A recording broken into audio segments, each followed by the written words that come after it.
Hello student, welcome to my channel. आज हम लोग एक ऐसा टॉपिक देखेंगे जो आपके लिए इम्पोर्टेंट है, आपके बोर्ड एग्जाम में पूछा भी गया है कई बार। तो वीडियो को लास्ट तक देखना और आपके सिलेबस में भी है, ठीक है। तो इस वीडियो में हम लोग देखेंगे अलैंगिक तथा लैंगिक जनन में अंतर क्या है, ठीक है। मतलब जो अलैंगिक जनन होते हैं और लैंगिक जनन होते हैं, इन दोनों में क्या अंतर है। ओके, तो आप लोग इस वीडियो को लाइक कर देना, शेयर कर देना अपने फ्रेंड्स के साथ। चैनल पर नया है तो सब्सक्राइब कर लेना। देखो, हम लोग सबसे पहले समझेंगे अलैंगिक जनन का एक अंतर, फिर लैंगिक जनन का एक अंतर, ठीक है। तो अलैंगिक जनन, फर्स्ट अंतर समझ लो क्या है। एक ही जनक द्वारा संतान की उत्पत्ति होती है। मतलब जो अलैंगिक जनन होता है उसमें एक ही संतान की आवश्यकता होती है, चाहे वो नर हो और चाहे वो मादा हो।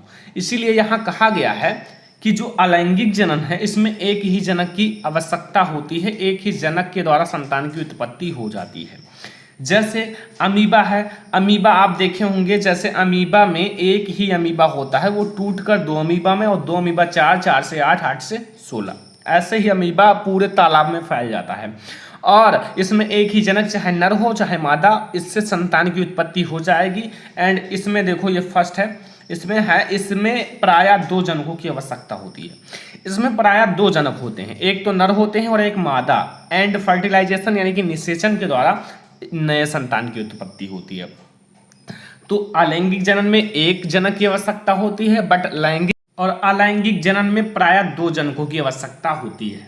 तो एक एक आपको समझ में आ गए। दूसरा समझो, युग्मकों की आवश्यकता नहीं होती।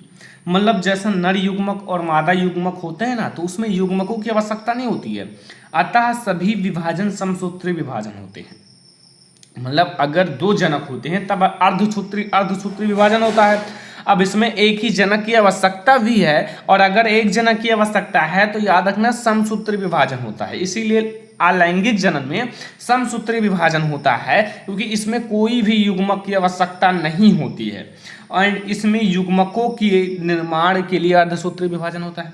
अर्थात इसमें युग्मक की आवश्यकता भी है, मतलब युग्मक की आवश्यकता है, और युग्मक के निर्माण के लिए क्या होता है, अर्धसूत्री विभाजन होता है। ओके, अगर आपसे कोई पूछे लैंगिक जनन में कौन सा विभाजन होता है, तो आप बताना अर्धसूत्री विभाजन। और अलैंगिक जनन में कौन सा, उसमें समसूत्री विभाजन होता है, ठीक है। कितने जनक की आवश्यकता होती है लैंगिक जनन में? दो, और अलैंगिक जनन में एक जनक की आवश्यकता होती है। सब कुछ समझ में आ रहा है, ठीक है। दो पॉइंट आपको दोनों के समझ में आ गए होंगे, काफी इजी है। एंड अगला देखो, तीसरा पॉइंट है, ठीक है। तो निषेचन नहीं होता अलैंगिक जनन में। तीसरा पॉइंट है, निषेचन नहीं होता है। ये याद रखना, अलैंगिक जनन में निषेचन नहीं होता है, क्योंकि इसमें जो है ना, एक ही जनक की आवश्यकता है, और अगर एक जनक होंगे तो उसमें फर्टिलाइजेशन की क्रिया नहीं होती है।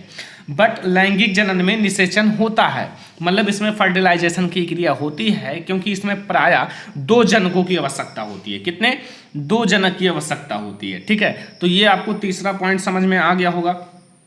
चौथा पॉइंट है, नए जीव जनक के समान गुणों वाले होते हैं। मतलब अगर एक अमीबा है तो अमीबा के जैसा ही होगा, जैसे जनक होंगे वैसे उसका लड़का भी होगा, मतलब वैसे उनके संतान भी होंगे, ठीक है। तो नए जीव जनक के समान गुणों वाले होते हैं। बट इसमें तो चेंजेस होता है, क्योंकि नए जीव जनक के समान नहीं होता, क्योंकि दोनों जनक के गुण पाए जाते हैं। मतलब इसमें दोनों जनकों के गुण उपस्थित होते हैं, इसलिए नए जीव जनक के समान नहीं होते हैं। और इसमें क्या है, नए जीव जनक के समान बिल्कुल हुबहू होते हैं। तो लैंगिक और अलैंगिक जनन में अंतर आप लोग नोट कर लो, काफ़ी इजी है, ठीक है। लैंगिक जनन में दो जनकों की आवश्यकता होती है, अलैंगिक जनन में एक जनक की आवश्यकता होती है। लैंगिक जनन में युग्मक का निर्माण होता है, अलैंगिक जनन में युग्मक का निर्माण नहीं होता है। लैंगिक जनन में अर्धसूत्री विभाजन होता है, अलैंगिक जनन में समसूत्री विभाजन होता है। लैंगिक जनन में निषेचन होता है, अलैंगिक जनन में निषेचन नहीं होता है। और इसमें लैंगिक जनन में जनक के समान संतान नहीं होते हैं, और इसमें अलैंगिक जनन में जनक के समान संतान होते हैं। तो ये था आज का हमारा इम्पोर्टेंट वीडियो, क्योंकि इसमें हम लोगों ने काफ़ी इम्पोर्टेंट डिस्कस कर लिए हैं। तो अगर आपको ये वीडियो पसंद आया हो, वीडियो को लाइक कर दो, शेयर कर दो अपने फ्रेंड्स के साथ। चैनल पर नए हो तो सब्सक्राइब कर लेना। मैं ही ऐसे ही आप लोगों को नए नए वीडियो देता रहूँगा, ठीक है। एंड आप लोग अपने फ्रेंड्स के साथ शेयर कर दिया करो, ताकि वो भी हमारे चैनल से पढ़कर एक अच्छा नंबर गेन कर सकें। Thanks for watching this video.